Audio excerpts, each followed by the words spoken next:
Hi, fourth grade friends, and welcome to day 2 of division. Today we're going to be doing pages 295 and 296 together, and then on your own you'll be doing page 298. Now remember, our goal for this lesson is to divide a 3-digit number by a 1-digit number and understand that we could be getting a remainder, so using some of the vocabulary we talked about yesterday.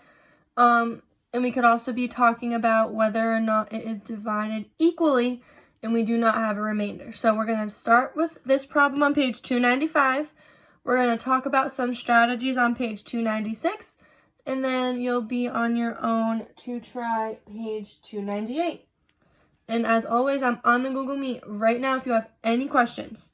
So we're going to hop right on in and we're going to divide our paper in half because, surprise, surprise, we're going to be going over not one strategy, but 2 strategies. You all know I'm always here to give you that additional strategy in case one makes more sense to you than the other.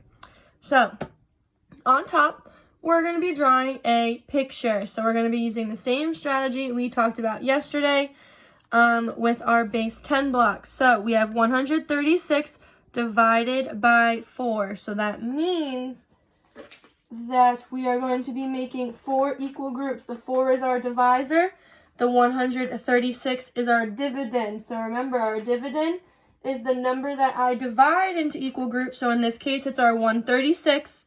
And then our 4 is our divisor, which is the number I divide by in the division problem. So this is how many equal groups I am going to need. So I'm going to draw 1, 2, 3, 4 equal groups. And just like yesterday, it's another larger number. So we're going to start by doing the 10 rods for base 10. So we're going to have 10, 20, 30, 40. We have more than a ways to go, so we're going to keep going with our 10 rods. 50, 60, 70, 80, 90, 100, 110, 120. Now, we only need to go to 136. So, at 120, we know we cannot do any more 10 rods because the next 10 would be 130, and we would still have these 3 groups to fill in. So, we have to stop there with the 10 rods, but now we can jump in with our little 1's cubed. So, we're at 120. So, then we have 121, 122, 123, 124. We're not at that 136 yet, so we're going to keep going. So 125, 126, 127, 128, 129, 130, 131, 132. We're getting there. Let's see if we can make another equal group. 133, 134, 135, 136. So, all of our 136 are accounted for in our 4 equal groups. That means we have none left over, so we're not going to have a remainder for this one. So now what our job is to figure out how many are in one of these equal groups. We know they have the same amount, so we need to count them up, and then whatever we get in this one equal group will be our quotient or our answer, right, to 136 divided by 4. So we have 10, 20, 30, 31, 32, 33, 34. So 136 divided by 4 is equal to 34. Okay? And remember, friends, we have our dividend, our divisor, our quotient. Dividend, divisor, quotient. Okay? And I'm going to be asking you a vocab question after we go over strategy number 2. So don't be forgetting your vocabulary from yesterday. Now, this was using our picture model with our base 10 blocks. Now we're going to talk about our array and area models, okay? So, we're going to be having a new area model just like we did with multiplication. But we're going to use 1 bar instead of 2 because it's only a 1-digit number here, okay? So this is a 3-digit number, and then we're going to have our 1-digit number on the side. So it's not like multiplication with 2-digit, how we made a box with 2 rows. It's just going to be 1 this way because we have divided by 4. And then we are going to divide our top bar into 25, 25 plus 9. And we are going to say that that is equal to our 34. So here we are seeing if it makes sense, okay? So we're going to be multiplying. This is us checking our work. Instead of counting them all together, this is a strategy on how to check our work. We can use our area model. So, same idea we did with multiplication a couple weeks ago, because multiplication and division are buddies. They undo each other and they work together as a team in our fact family. So, we're going to do 25 times 4, which we know is equal to 100. And then we're going to do our 9 times 4, which is equal to our 36. And then we're going to add up our 100 plus 36, which, surprise, surprise, here is equal to our 136 from our problem. So we know that 34 is our correct answer, so we can say 136 divided by 4 is definitely 34. We went and checked our work using multiplication. We are confident that it makes sense to us. Now, friends, you could do that with any division problem with checking your work. You can always go back to that area model that we loved so much a couple weeks ago, okay? So, we have our picture model. We have our way to check it over with multiplication. And now let's look at page... Actually, pause. I'm going to ask a vocabulary question like I promised. Miss Dion almost just forgot. So, I want you to tell me which number is the dividend, which number is the divisor, and which number is the quotient in this equation. Pause the video right now and join our Google Meet. So I want to know those three things: divisor, dividend, quotient of this problem. Join the Google Meet right now. Let me know what you're thinking, and let's see how you do, okay? And now that you are back from telling me about your vocabulary, little mini quiz right there, let's move on to page 296. So, like always, friends, session 2 always has this lovely page with models on how to solve our problem. So, these are just two different ways we can go about making our area model or our array, okay? So this first one is our array, and then we have the area model that we've come to know and love so well. So, our array shows a rectangle divided into 136 squares in 4 rows. So that's exactly what they're getting from our picture. They have our 136, and then they have our 4. So they divided up the array into 136 by 4. So you can use what you know about multiplication and subtraction to break apart 136 and divide the lesser numbers by 4. So we're going to break apart this 136, very similar to what we did with the 2-digit multiplication a couple weeks ago, where we broke it up by place value.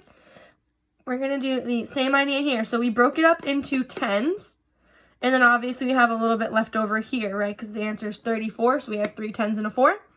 But we started with breaking it up into tens because it's just easier to work with tens.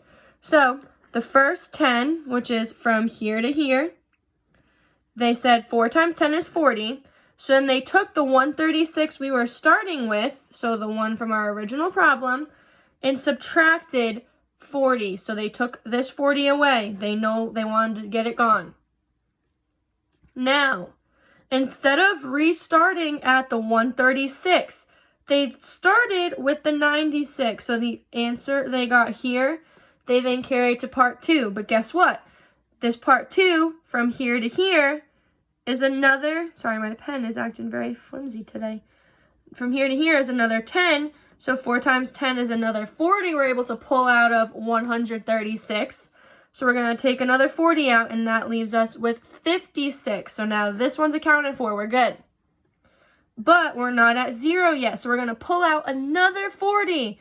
We can do here to here again. Sorry, I'm definitely mismarked this. It's hard to see it in black and white. But from here to here is another 10, another set of 10. So 4 times 10 is another 40. So again, instead of taking it away from the original number, we're taking it away from our new number. So we have our 56 minus 40. That leaves us with 16. So that group is also accounted for. Now we have this little group of a 4 by 4. We have 4 going this way, 4 going that way, right? So now we have 16 left over.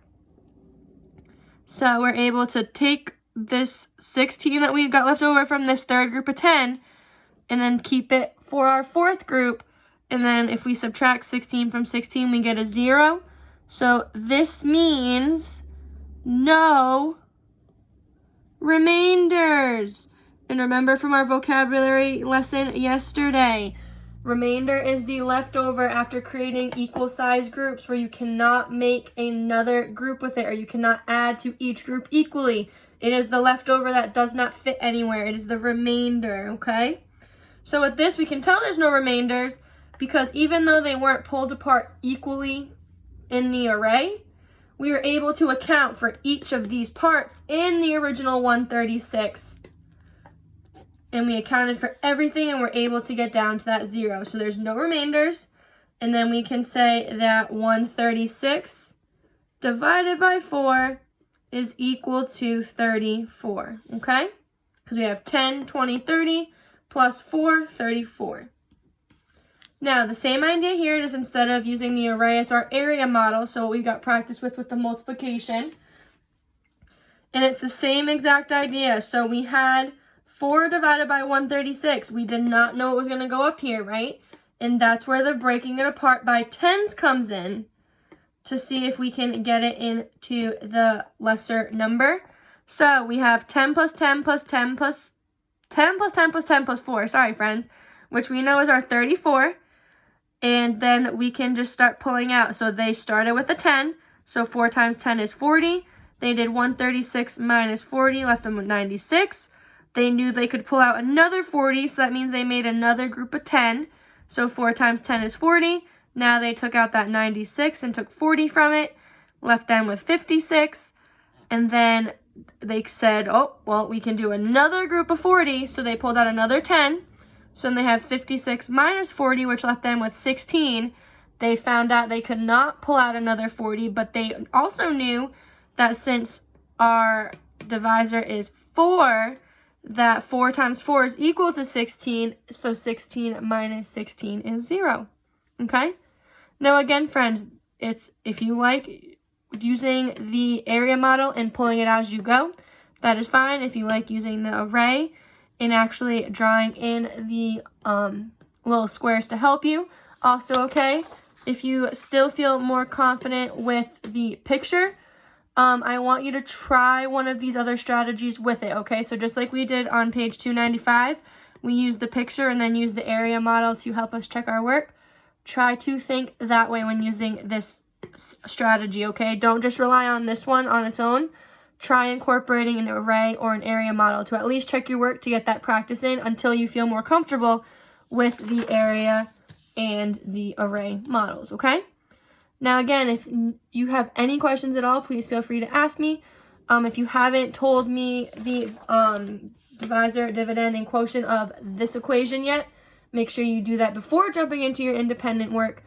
And if you feel confident and you are all caught up, you can move on to page 298 on your own. Just make sure that you are showing me either here on the Meet or on Seesaw when you're done. I'm here if you need me.